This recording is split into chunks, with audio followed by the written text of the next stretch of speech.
Hey y'all.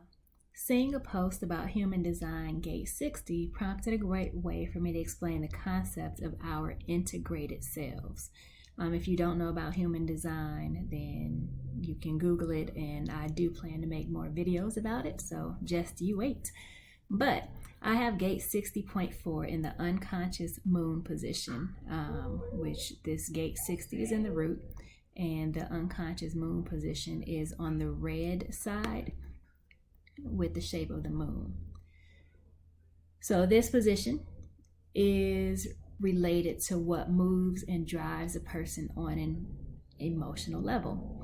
So gate 60 is the gate of limitation, which means the acceptance of limitation is the first step to transcendence, and it's also called the gate of acceptance. Line 4 is called resourcefulness. And whereas exalted in Mercury, it means the reasoned and intelligent maximization of potential within limitations, or the maximization of potential within limitation. This is the pro subscription to genetic matrix, and they have an interactive version option where you can click and see what each of the parts of your chart mean. So the wording in here isn't the most user-friendly, but I'm just reading it verbatim before I talk about what I came online to talk about. So we're on the detriment of Venus. It means a tendency in times of limitation to seek the inner meaning of the restriction rather than using its gifts to find a harmonic application within the limitation. Blah, blah, blah. So anyway, I have been practicing the art of recognizing, accepting, and surrendering to limitations within myself and others. This gate 60 is my only defined root gate.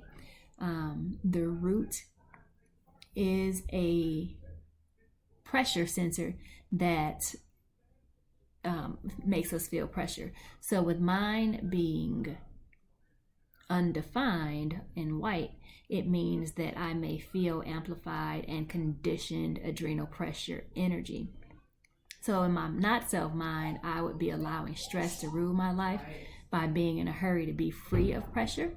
And when I am more in alignment and aware, then I would exemplify the wisdom of not allowing pressure and stress to dictate my decisions in life.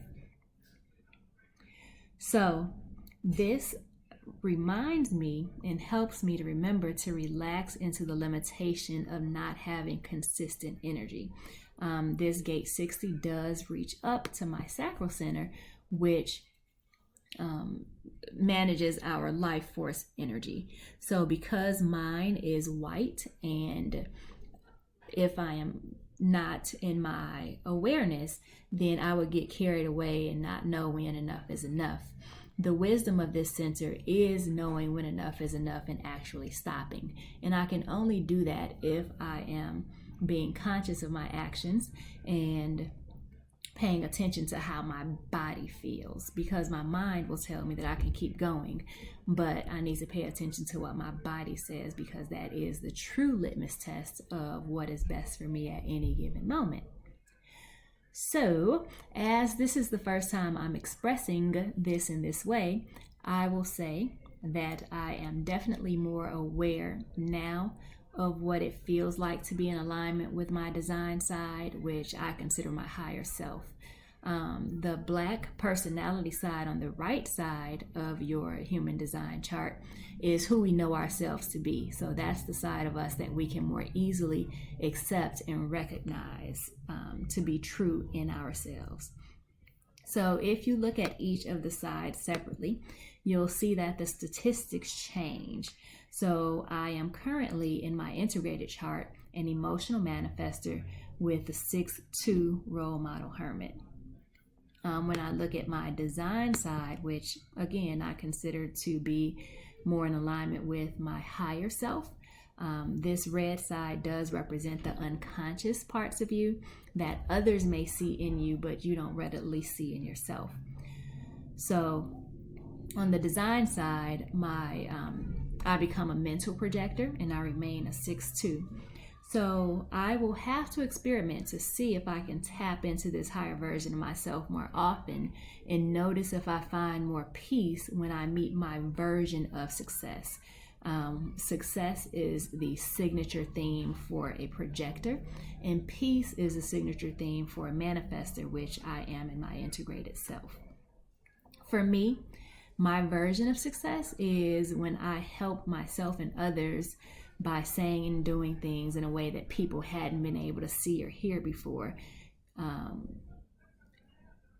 So on this side of the design, I only have two centers defined, and that would be my ajna, which correlates to concepts, and my throat, which is how I release those concepts into the world.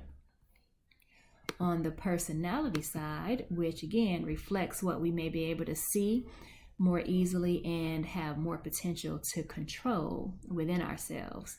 On the personality conscious side, I become a splenic projector. So that means I have the ability to consciously decide to trust my intuition on what to say with this defined and divine throat.